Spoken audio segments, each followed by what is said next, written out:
यदा यदा हि धर्मस्य ग्लानिर्भवति भारत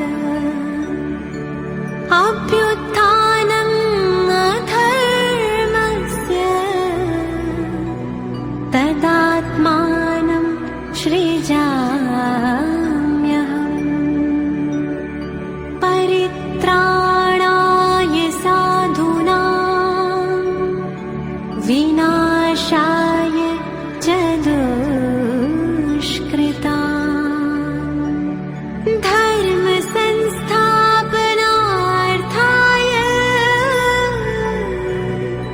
संभवामि संगम युगे।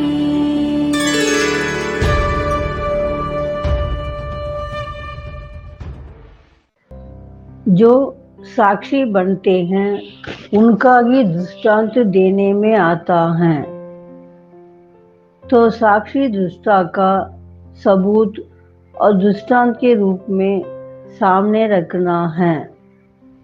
யார் ஒருவர் பார்வையாளன் ஆகின்றாரோ அவரையே உதாரணமாக காண்பிக்கப்படும். எனவே பார்வையாளன் என்ற நிலையில் இருந்து உதாரண புருஷர்களாக இருக்க வேண்டும். एक तो अपनी बुद्धि से उपराम, ஒன்று தனது புத்தியிலிருந்தும் உபராம் நிலை பெற வேண்டும். சன்ஸ்காரோं से भी उपराम, தன்னுடைய சன்ஸ்காரங்களில் இருந்தும் உபராம் நிலை பெற வேண்டும். मेरे संस्कार हैं इस मेरेपन से भी उपराम, எனது சன்ஸ்காரம் இது என்று சொல்கிறோமே, இதிலிருந்தும் விடுபட்ட உபராம் நிலை பெற வேண்டும்.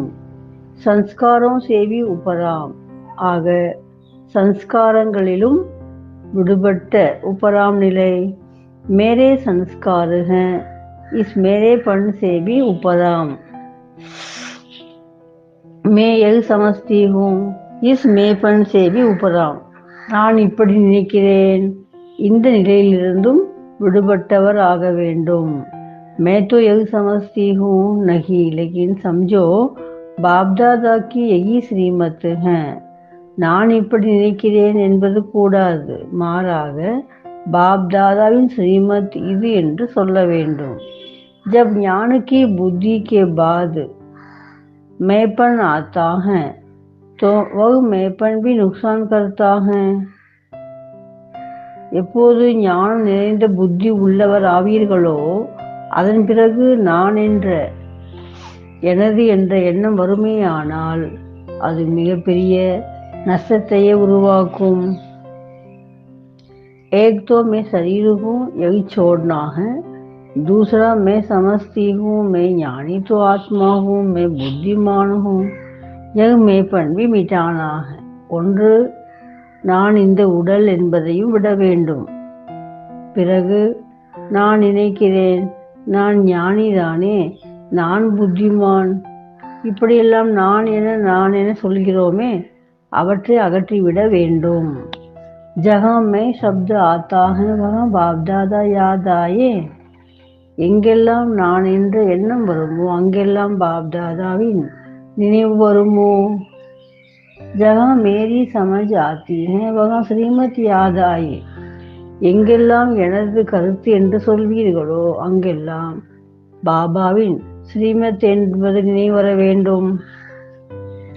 एक तो मैंपन मिटाना दूसरा मेरापन, ஒன்று நான் என்பதை அகற்ற வேண்டும், மற்றொன்று எனது என்பதும் இருக்கக்கூடாது. वह भी गिराता है, அதுவும் நம்மை வீழ்த்திவிடும். यह मैं और मेरा, तुम और तेरा, यह चार शब्द जो हैं इनको मिटाना है. இப்படி நான் எனது நீ உனது இது போன்ற 4 விஷயங்களை அறவே அகற்ற வேண்டும். इन 4 शब्दों ने ही संपूर्णता से दूर किया, இந்த 4 சொற்கள் தான் முழுமை தன்மையற்ற விடாமல் தொலைதூரம் தள்ளி வைத்துள்ளது.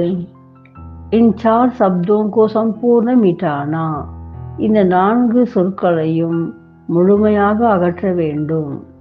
साकार के अंतिम बोल चेक किए और बात में क्या सुना? சாகார பிரம்மா பாபாவின் இறுதி சொற்கள் ஒவ்வொன்றையும் சோதனை செய்தீர்களா? ஒவ்வொரு விஷயத்திலும் என்ன சொன்னார்? பாபா பாபா பாபா பாபா பாபா பாபா என்று மட்டுமே சொல்லிய வண்ணம் இருந்தார். 24 में सफलता न होने की करेक्शन भी कौन से बात में थी? சேவையில் வெற்றி எட்டாததற்கான நேரத்திலும் அதை திருத்தி அமைக்க எந்த விஷயத்தை பயன்படுத்தினார்? समझाते थे और बाद में बाबा बाबा कहकर बोलो तो किसको भी तीर लग जाएगा. யாருக்கு சென்றாலும் பாபா சொல்கிறார் என்று சொல்லிக் கொண்டிருந்தால் நீங்கள் எய்தும் ஞானம் என்ப அம்பு கண்டிப்பாக மனதை துளைக்கும்.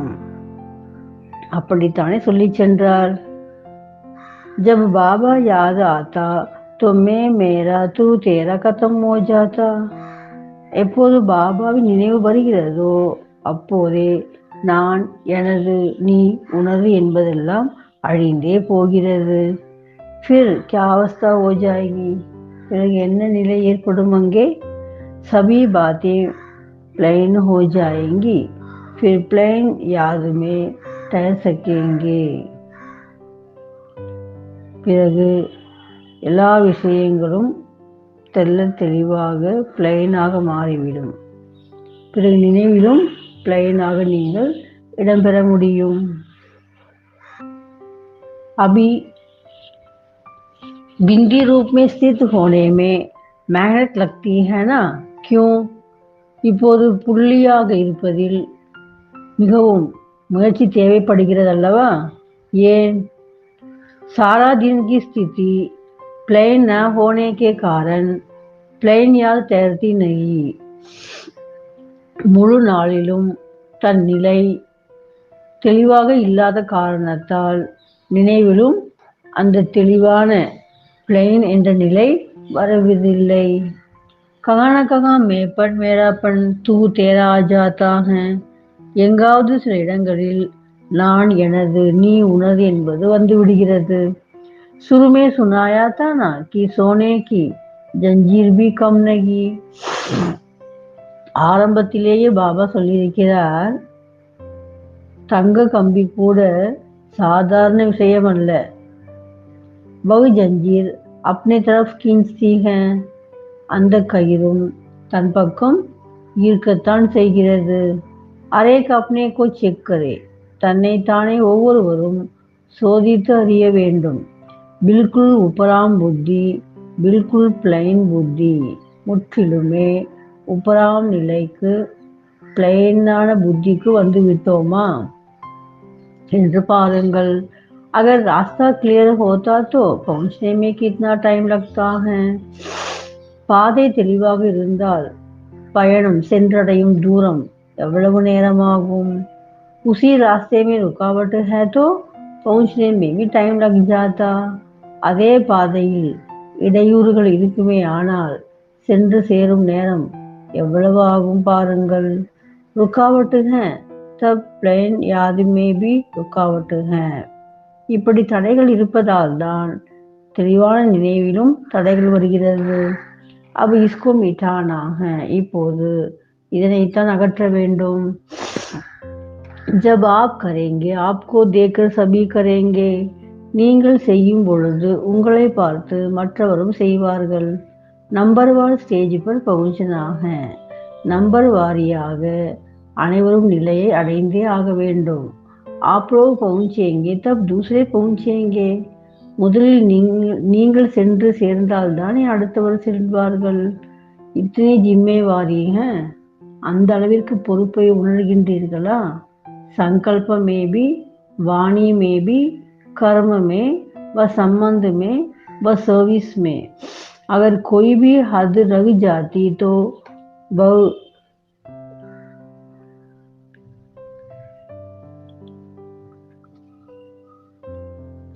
बाउंड्रीज जो हैं वह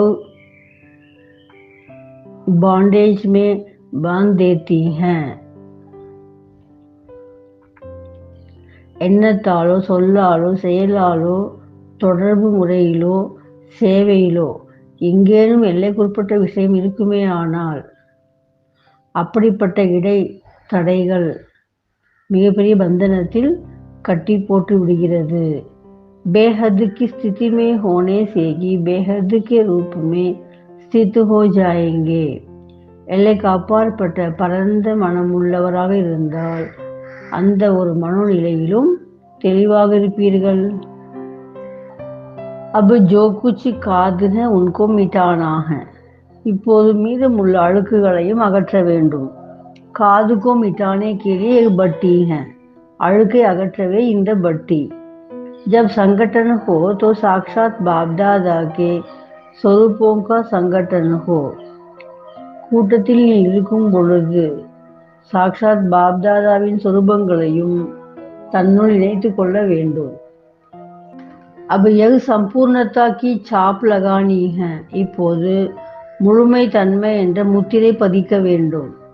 संपूर्ण अवस्था वर्तमान समय से ही हो. அந்த முழுமை தன்மை இப்போதிருந்தே ஏற்பட வேண்டும். यह है महारथियों का कर्तव्य. இதுவே மகாரதிகளின் செயலாகும். अब और क्या करना है.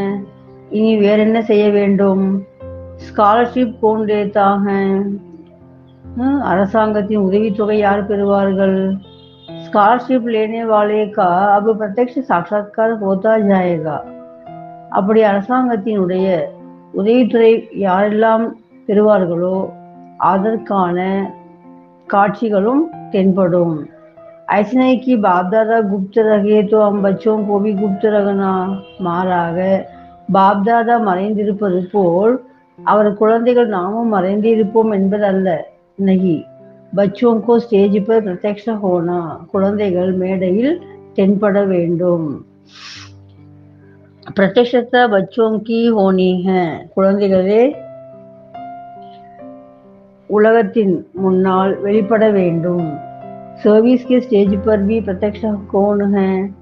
சேவைக்கான மைதானத்திலும் யார் வெளியில் நேருக்கு நேராக இருக்கின்றார்கள். तो संपूर्णता की प्रत्यक्षता भी स्टेज पर लानी है.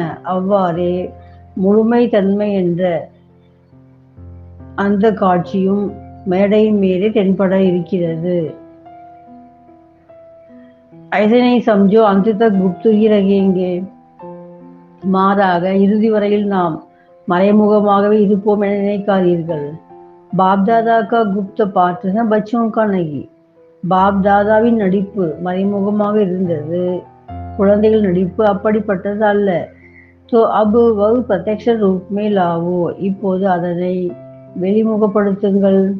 अब मालूम है सर्विस कौन सी करनी है. இனி எந்த சேவை செய்ய வேண்டும் தெரிந்ததா. सम्मेलन किया बस यही सर्विस है. மாநாடுகளை அமைத்தீர்களே இது மட்டுமே சேவையா. इनके साथ साथ और श्रेष्ठ सर्विस कौन सी करनी है. இதோடு மட்டும் அல்லாமல் இன்னும் உன்னதமான சேவை என்ன செய்ய வேண்டும். अब मुख्य सर्विस यही अपनी वृत्ति और दृष्टि को पलटाना. இப்போது மீதமுள்ள முக்கியமான சேவை என்னவென்றால் தன்னுடைய உள் உணர்வையும் பார்வையும் மாற்றி அமைப்பதாகும். यह जो गायन है नजर से निकाल तो दृष्टि और वृत्ति की सर्विस यह प्रैक्टिकल में नानी है. கடைக்கண் பார்வையால் பயனடைந்தோம் என்ற வார்த்தைக்கு முத்தாய்ப்பாக தன்னுடைய பார்வை உள் உணர்வு இதன் மூலமாக சேவை நடைமுறையில் வர வேண்டும். வாச்சா தோ ஏக் சாதன है. வார்த்தைகள் ஒரு சாதனமாக உள்ளது சேவை செய்வதற்காக. लेकिन कोई को संपूर्ण स्नेह और संबंध में लाना उसके लिए वृत्ति और दृष्टि की सर्विस हो.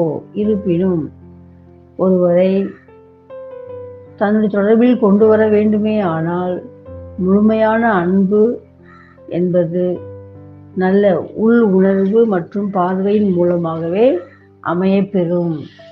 यह सर्विस एक स्थान पर बैठे हुए एक सेकंड में अनेकों की कर सकते हैं. இது போன்ற ஒரு சேவையை ஓரிடத்தில் அமர்ந்திருந்தாலும் ஒரு நொடியில் அநேகரை சென்றடைய வைக்க முடியும். यह प्रत्यक्ष सबूत देखेंगे. அதன் பிறகு நல்லதொரு பயனை அடைய முடியும். जैसे शुरू में बाप दादा का साक्षात्कार घर बैठे हुआ ना, எப்படி ஆரம்ப கட்டத்தில் குழந்தைகளுக்கு வீட்டில் அமர்ந்திருந்த பொழுதே பாப் தாதாவின் காட்சிகள் கிடைத்ததல்லவா, वैसे अब दूर बैठे आपकी पावरफुल वृत्ति ऐसा कार्य करेगी जैसे कोई हाथ से पकड़कर लाया जाता है. அதுபோலவே தொலை தூரத்தில் ஒருவர் இருந்தாலும் உங்களுடைய சக்தி வாய்ந்த உள் உணர்வுகள் மூலமாக ஒருவரை கைப்பிடித்து கொண்டு வந்த ஒரு அனுபவத்தை, அழைத்து வந்த அனுபவத்தை செய்ய வைக்கும். कैसा भी नास्तिक तमोगुणी बदला हुआ देखने में आएगा. என்னதான் மோசமான குணம் உள்ளவரே ஆனாலும் அவரும் தன்னுள் மாற்றத்தை உணர்வார். अब यह सर्विस करनी है. இப்போது அப்படிப்பட்ட சேவையை செய்ய வேண்டும். लेकिन यह सर्विस सफलता को तब पाएगी जब वृत्ति और बातों में क्लियर होगी. ஆனால் இப்படிப்பட்ட ஒரு சேவை வெற்றிகரமாக நடைபெற வேண்டுமே ஆனால் முதலில் தன் உள் உணர்வு, பார்வை எல்லா விஷயங்களிலும் தெல்ல தெளிவாக இருக்க வேண்டும். जिम्मेवारी तो अरेक अपनी समझते ही हैं. நீங்கள் ஒவ்வொருவரும் தன்னை பொறுப்பானவராக புரிந்துள்ளீர்கள் தானே. अरेक को अपनी सर्विस होते हुए भी यज्ञ की जिम्मेवारी भी अपने सेंटर की जिम्मेवारी के समान ही समझना है. நீங்கள் ஒவ்வொருவரும் அவரவர் சேவையில் இருப்பினும் யஜ்யத்தின் பொறுப்பையும் தன்னுடைய சென்டருக்கு எவ்வளவு பொறுப்பை நாம் அர்ப்பணிக்கின்றோமோ அதற்கு நிகராக புரிந்து கொள்ள வேண்டும். खुद ऑफर करना है. தாமாக முன் வந்து செயல்பட வேண்டும். वाणी के साथ साथ वृत्ति और दृष्टि में इतनी ताकत है जो किसके संस्कारों को बहुत कम समय में बदल सकते हैं. சொல்லுக்கு இருக்கும் சக்தியை விட பன்மடங்கு அதிகமாக உள் உணர்வுக்கும் பார்வைக்கும் உள்ளது. அதனால் எப்படிப்பட்ட சம்ஸ்காரமே ஆனாலும் குறைந்த நேரத்திற்குள் மாற்றிவிட முடியும். वाणी के साथ वृत्ति और दृष्टि नहीं मिलती तो सफलता होती नहीं. வார்த்தைகளோடு உள் உணர்வும் பார்வையும் ஒன்றிணையவில்லை என்றால் வெற்றியும் கிடையாது. முக்கிய எல் சர்வீஸ் ஆக இதுவே முக்கியமான சேவையாகும். अभिषेकी बेहद की सर्विस पर बेहद की आत्माओं को आकर्षित करना. இப்போதிருந்தே மாபெரும் உலகளாவிய சேவையில் அநேக ஆத்மாக்களை ஈர்க்க வேண்டும்.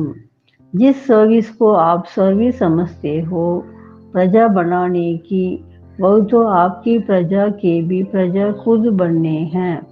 बहुत प्रदर्शनियां में बन रहे हैं. எந்த சேவையில் நீங்கள் பிரஜைகளை உருவாக்குவதாக நினைக்கின்றீர்களோ அதன் மூலமாக பிரஜைக்கும் பிரஜைகளாக அநேகர் படவிலக்க காட்சியை பார்த்து வந்த வண்ணம் இருப்பார்கள். अभी तो आप लोगों को बेहद में अपना सुख देना है, तब सारा विश्व आपको सुखदाता मानेगा. இப்போது நீங்கள் தன் சுகத்தையும் தியாகம் செய்து உலகத்திற்கு சுகம் வழங்கும் வள்ளலாக வேண்டும். विश्व महाराजन को विश्व का दाता कहते हैं ना. विश्व महाराजனை உலகத்திற்கே வள்ளல் என்பார்கள் அல்லவா. तो अब आप भी सभी को सुख देंगे, तब सभी तुमको सुखदाता मानेंगे. ஆகவே இப்போது நீங்கள் எல்லோருக்கும் சுகம் தருவீர்களே ஆனால் அனைவரும் உங்களை சுகம் வழங்கும் வள்ளலாக ஏற்றுக்கொள்வார்கள். சுக்கு தேங்கே தப்தோ மானேங்கே. சுகம் கொடுத்தால் தானே ஏற்றுக்கொள்வார்கள். इसलिए अब आगे बढ़ना है. எனவே இனி அடுத்து முன்னேறி கொண்டே இருங்கள். एक सेकंड में अनेकों की सर्विस कर सकते हो. ஒரு நொடியில் அநேகருக்கு சேவை செய்து காண்பிக்க முடியும். कोई भी बात में फील करना फेल की निशानी है. எந்த ஒரு விஷயத்திற்கும் நீங்கள் உணர்ச்சி வசம் ஆவீர்களேயானால் ஃபெயில் என்று அர்த்தமாகும், தோல்வியின் அடையாளமாகும். कोई भी बात में फील होता तो कोई के संस्कारों में संपर्क में कोई की सर्विस में फील किया माना फेल. விஷயம் எதுவாக இருந்தாலும் சரி, சம்ஸ்காரமோ தொடர்பு முறையோ சேவையோ எதையாவது பார்த்து கேட்டு நீங்கள் உணர்ச்சி வசமானீர்களேயானால் அங்கு நீங்கள் தோல்வியை அடைந்தவர் ஆவீர்கள். ஃபீல் மானா ஃபெயில். ஃபீல் பண்ணினாலே ஃபெயில் ஆனதாகத்தானே அர்த்தம். बहुत फिर फेल का जमा होता है. பிறகு அவர்கள் தோல்வியையே சேமித்து கொண்டிருப்பார்கள். जैसे आजकल का रिवाज है 3-3 मास में परीक्षा होती है. उसके लिए फेल व पास के नंबर फाइनल में मिलाते हैं. जो बार बार फेल होते हैं वह फाइनल में फेल हो पड़ते हैं. இப்போதெல்லாம் உள்ள பழக்கத்தையும்படி 3 மாதத்திற்கு ஒரு முறை பள்ளியில் பரீட்சை வைக்கின்றார்கள். பிறகு அனைத்து மதிப்பெண்ணையும் ஒன்றாக சேர்த்து ஃபைனல் இறுதியில் மதிப்பெண் எவ்வளவு என சொல்வார்கள். ஆக அடிக்கடி ஃபெயில் ஆகிக்கொண்டே இருந்தால் கடைசியில் ஃபெயில் தானே ஆவார்கள். எனவே इसलिए बिल्कुल फ्लॉलेस बनना है. எனவே முற்றிலும் மாசற்றவராக மறுவற்றவராக மாறுங்கள். जब फ्लॉलेस बने तब समझो फुल पास. எப்போது மாசற்றவர் ஆவீர்களோ அப்போதே முழுமையாக வெற்றியாளர் என புரிந்து கொள்ளுங்கள். कोई भी फ्लो होगा तो फुल पास नहीं होंगे.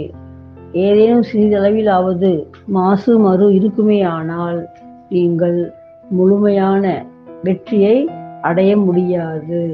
ஓம் சாந்தி.